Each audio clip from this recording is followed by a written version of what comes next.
Sarah, I need to discuss something with you. We're struggling with living expenses this month. Could you help us out? I told you last time that would be the final time. I won't be providing any more support to my second son's family. Please try to manage on your own. Don't be so cold. This time it's really serious. It's the kid's birthday this month, and we can't even afford presents or cake. Excuse me? And the school is asking for additional activity fees. The children will be left out if we can't pay. You're always bringing up new expenses after I say no. Because they keep coming up. Do you want your grandchildren's birthdays to be miserable? You wouldn't want that, would you? So you'll help us, right? I feel for my grandchildren, but that's a separate issue. You should be able to celebrate your children's birthdays with your own means. Stop relying on my money.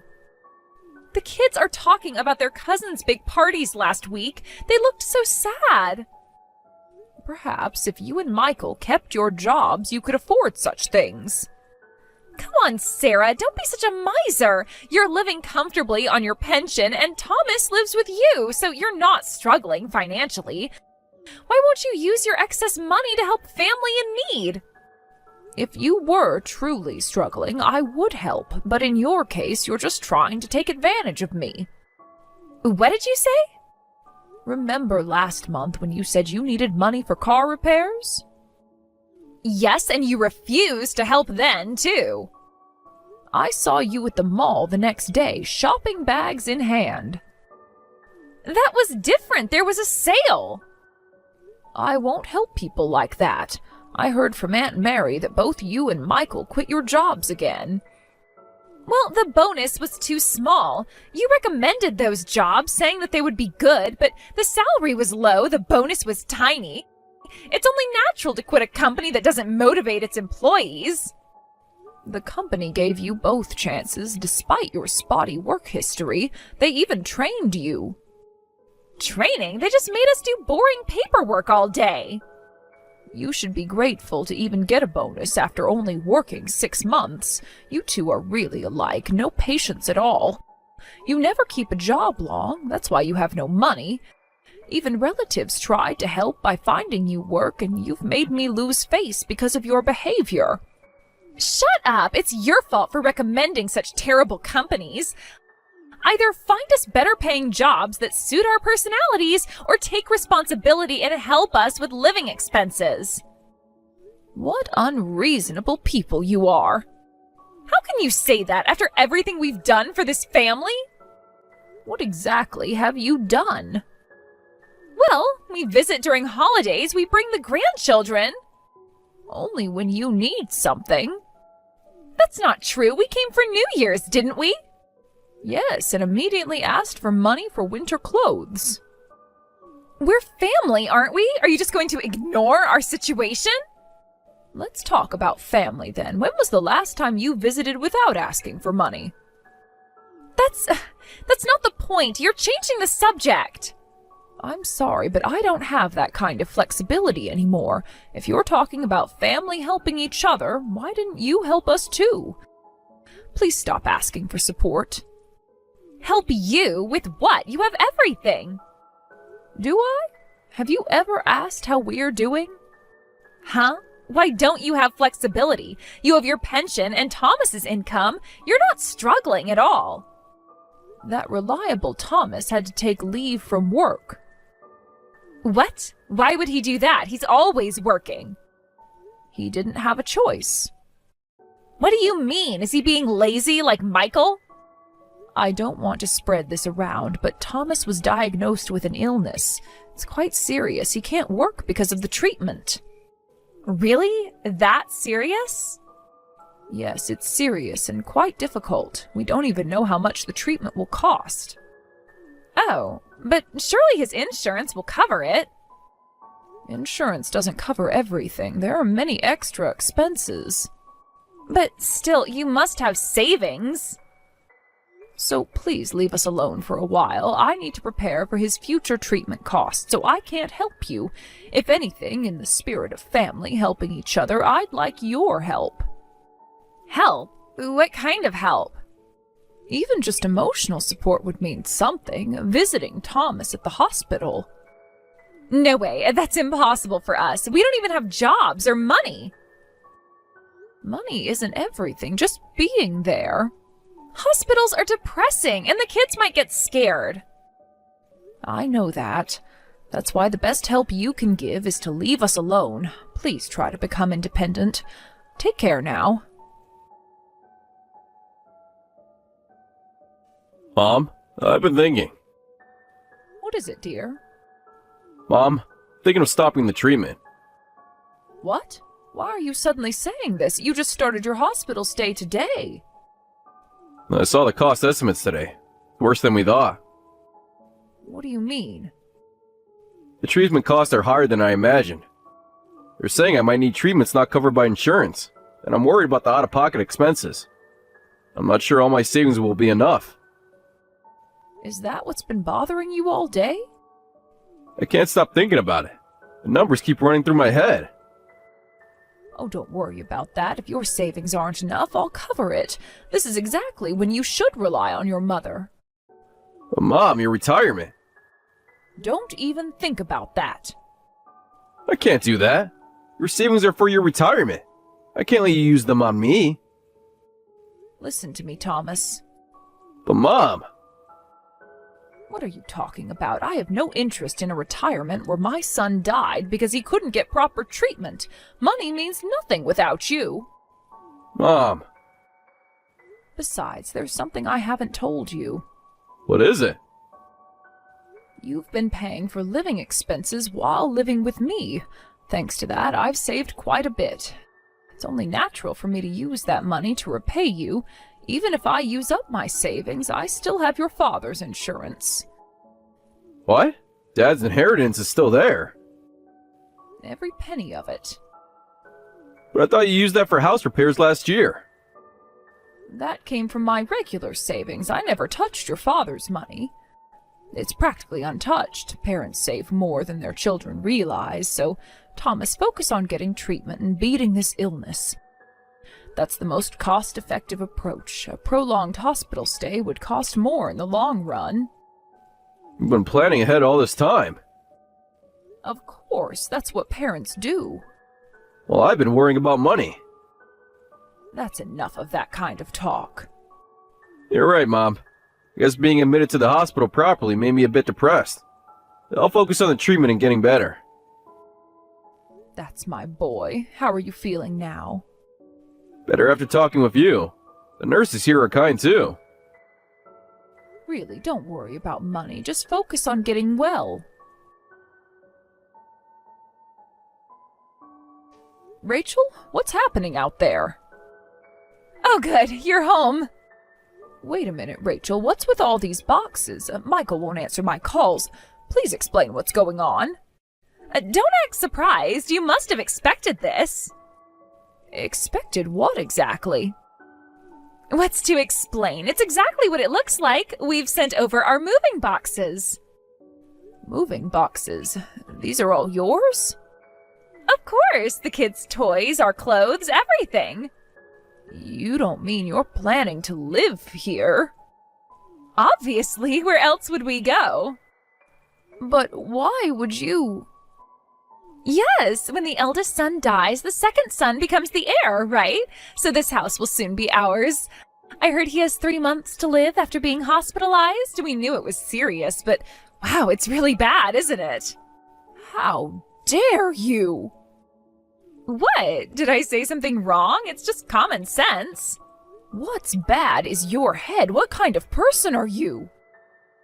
Huh? Did I say something wrong? When the eldest son dies, the second son automatically inherits the family home, right? Stop talking as if Thomas is already dead. He's fighting hard with his treatment. This is incredibly disrespectful. Oh, please, don't be so sensitive. We're just being practical. But with only 3 months to live, treatment won't make any difference, will it? In situations like this, we need to act quickly before death occurs. Like they say, strike while the iron is hot. What? Besides, we've been looking at houses and the market is terrible. This is really lucky for us. The kids are getting bigger and we've been wanting a house. But there's no way we could afford to buy one. Even though this place is a bit old, it's quite spacious, so it'll work perfectly. Lucky? You call my son's illness lucky? Well, when you think about it practically. Practically? Yes, the timing couldn't be better. Our lease is almost up. You are truly disrespectful people, using a family member's illness to satisfy your own greed. Don't twist my words. I'm thinking of everyone's benefit here. Everyone's benefit? Of course. Think about it. You're getting older. This house is too big for you alone. I'm not alone. Thomas is here. Not for long, though, right? And then... Then what? How dare you say that? You'll be begging us to take over the house after Thomas dies anyway. We're coming this weekend, so make sure you're out of the house by then, Sarah. What? Why should I leave my own house? Oh, come on. You didn't think we'd want to live with you, did you? This is my home. Because I don't want to live with a mother-in-law. It's fine for Michael to inherit the house, but there's no way I'm living with you. We'll take the house, but you should go to a nursing home or something. A nursing home? Yes, there's a nice one just outside the city, very affordable. What? You selfishly want the house, but want me to leave? How self-centered can you be? Just so you know, this isn't just my decision. Michael agrees too. No way. Of course it's true. Want to know what he said? What did he say? When I said I didn't want to live with you, he completely agreed. Said he absolutely doesn't want to live with his nagging mother either. My own son said that? Yes, he said you're always comparing him to Thomas. You two are unbelievable. You haven't even visited Thomas since learning about his illness. Haven't shown any concern about his condition. All you care about is yourselves. How pathetic. Visiting sick people is depressing. Besides, what's the point? The point? Shut up, you old hag. You just need to quietly obey the future heirs. We're taking this house. After the eldest son dies, you can go to a nursing home. Well, say something. All right. I'll leave everything to you then. Really? Oh, that was easier than I expected. Yes, you made your position quite clear. Pack your stuff quickly. You better be gone by the time we get there. Yes, I'll pack and leave immediately.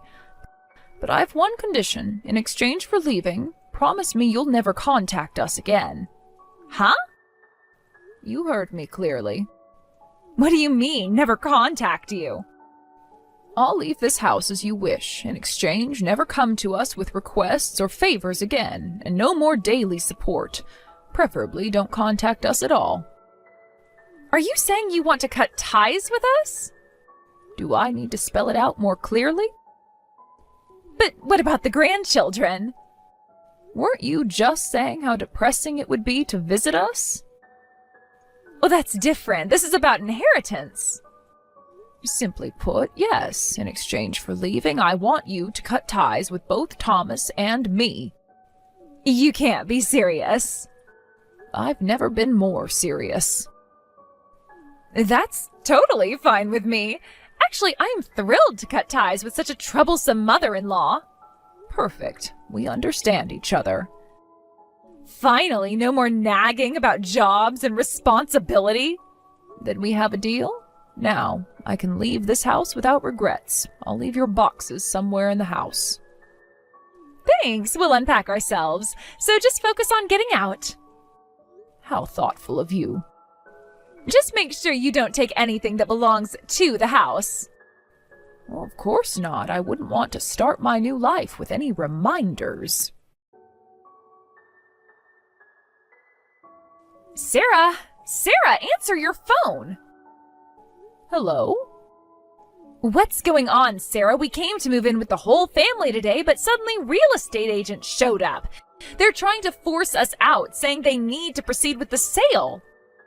Rachel, didn't I tell you not to contact me after I left the house? How terrible of you to break our promise so quickly. Forget about that. This is an emergency. Is it? That doesn't matter right now. Explain what's going on. The real estate agents say they were hired by you, the owner. What is this all about? It's exactly as the agent said. I decided to sell the house for Thomas's treatment. When Thomas mentioned his treatment might cost more than expected, I thought it would be better to sell now rather than panic sell later. I decided to convert it to cash early. As you said, strike while the iron is hot. You're using my own words against me? They seemed so practical when you said them. But that doesn't answer my question at all. Why are you selling it arbitrarily? You gave this house to your son's second family. How can you just sell it? Given it? When exactly did that happen? When you agreed to leave. Ugh, I never said I would give it to the second son's family. You told me to leave, so I'm leaving. I never once said I would give you the house. You misunderstood on your own, so stop getting angry about it. What? You seem surprised. Of course I'm surprised. This isn't what we agreed to. What exactly did we agree to? Please remind me. That you would leave. And I did leave. I never intended to give that house to you. You told me to leave, so I packed my bags and prepared to leave. And while preparing to leave, I also prepared to sell. Then why did you accept our belongings? Should I have left them in the rain? Don't act innocent. Well, that means nothing. You sent them on your own, and out of kindness, I let them stay. Just for the few days until the house sells, though. This is ridiculous. Cancel the sale immediately. This house should go to the second son's family. According to whom? According to tradition. According to family values. Well, family values? Like kicking out your mother-in-law? That's different. We need the space. It's just your own arbitrary decision. Besides, I won't listen to any more requests from you. That was also part of our agreement when I left. What agreement? What are you talking about? Don't pretend you don't remember. In exchange for leaving, you agreed never to contact us again or make requests. You agreed to that, didn't you? You seem to be having trouble with your memory. But... So please, stop being so selfish and don't interfere with the real estate agents. If you cause too much trouble, they'll call the police. Call the police? Yes, trespassing is a serious offense. But our things are still inside. The agents will give you reasonable time to collect them. I hope you find a nice house where your whole family can live together soon. Mom, pick up your phone! Yes? This is cruel, Mom. Why are you being so cold only to us, your second son's family? My goodness, I've always tried to treat my children equally. No, you're too cold to us. We're in such a trouble and you won't help. After that, we got kicked out by the real estate agents and had to stay in a hotel. We're already broke. How are we supposed to handle this? Did you call just to complain? We're sleeping in a hotel, Mom. A hotel! Well, that's not my concern. We've cut ties, so please stop contacting me. Why are you so cold? Cutting ties just because we wanted the house is too harsh. Mom, you've always been like this. Always favoring my brother and being cold to me. Always been like this? Give me an example. Like when we were kids. Thomas always got better grades. Because he studied harder. You always gave him more attention. Ugh, what nonsense are you talking about? I'll say it again. I have always raised both of you equally. I let you both go to the universities you wanted. When you failed your college entrance exam and needed an extra year, did I ever object? I supported you financially without complaint. How is that being cold? Well... Should we talk about your university years? What about them? paid for your repeated course fees when you failed classes. That was... And what about your wedding? When you asked for help, I gave exactly what you requested. And during your married life, too. How is any of that being a cold parent? But brother is always by your side. You give him more support than us, don't you? Excuse me? It's obvious. Brother never married, still lives at home. Until he was hospitalized, he was living off your pension, right? Sure, each time you help us, it might be a larger amount. But overall, you must have given him more support to him. You really believe that? Of course! He never moved out, never had to pay rent. That's just your baseless assumption. Actually, Thomas has never relied on me financially. On the contrary, he's been paying all the living expenses. What? Really? Not just the bills. He maintains the house, helps with groceries. He even gives me spending money, always thanking me for doing the housework. If anything, I'm the one depending on him. Meanwhile, you two want the house, but refuse to live with me, making selfish demands. When you get kicked out, you play the victim, saying I'm being cold to you. You and your brother are complete opposites. You're selfish and greedy. It's not fair. I have my own family to think about. Yes, I can see how well you're thinking about them. Shut up! Once Thomas dies, I'll be your only son. You only have to rely on us in your old age. If you keep being mean like this, we won't help you then. Help me in my old age? Oh, like you've been helping now? This is different. We're just going through a rough patch. I was never counting on you two anyway. I have enough saved for retirement, and Thomas will get better with proper treatment. He won't disappear in 3 months, so I have nothing to fear. What are you talking about? Which part confuses you? Huh? Wait, isn't brother terminal with 3 months to live? But I definitely heard he was given 3 months. From whom? The doctors? Did you visit him in the hospital? Well, no, but Rachel said... That was only if he received no treatment at all. The treatment is expensive, but with proper surgery, he'll be fine. Thomas's illness is curable. Really? Yes, once he was properly admitted to the hospital and fully examined, they found the disease progression was slower than expected. He'll definitely recover, so don't worry. The doctors assured us, too. But Rachel said... Perhaps if you'd visited your brother, you'd know the truth. What? I won't be the only son? No way! What am I going to do? I thought for sure you'd come crawling to us after brother died, even if we were estranged. I thought everything would become mine. Amazing. Simply amazing. What? Your brother is fighting for his life, and all you can think about is inheritance? That's not what I meant. That will absolutely never happen. More importantly, you should worry about your own health and your future life. My health? What do you mean? I received some documents for you from Aunt Mary. Apparently you had a health check before quitting your job. The results came in and the numbers are frighteningly high. I believe it says you need to go to the hospital immediately. What? That kind of envelope is terrifying. Perhaps now you understand how your brother felt. But it's probably nothing serious. Like Thomas's illness was nothing serious? That's different. I feel fine. Hopefully it's just a matter of detailed examination. Well, whatever happens, you'll have to handle it yourselves. Since we're estranged, it's none of my business. Mom, you can't be serious. Why not? Isn't this what you wanted? You're kidding, right? Even if they find something seriously wrong with me, you won't help? Won't you help us with the money from selling the house? But we've cut ties, remember? That was Rachel's idea. I never agreed. Oh?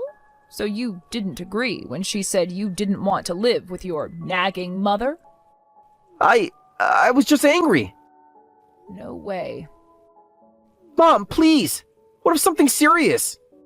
Then you should start looking for a job with good health insurance. But what about the treatment cost? The house was old anyway, and I was thinking of moving somewhere new. Once Thomas recovers, we might move to a nice apartment. Well then, good luck with Rachel. You have children to protect after all. It's time you showed them what responsible parents look like. Michael's detailed examination revealed a large tumor. While surgery would resolve the issue, he was terrified, facing a serious illness for the first time. He sent tearful apologies, saying, "I never knew illnesses could be so frightening. What horrible things I said when my brother was hospitalized." However, since Thomas had already blocked the second son's family, the apologies never reached him. After surgery, both Michael and Rachel finally started seriously looking for jobs. They found work at a local supermarket and factory, respectively. For the first time in their adult lives, they held jobs for more than a year. The experience of illness had changed their perspective on life and responsibility. As for Thomas, his treatment is almost complete. The doctors are optimistic about his full recovery.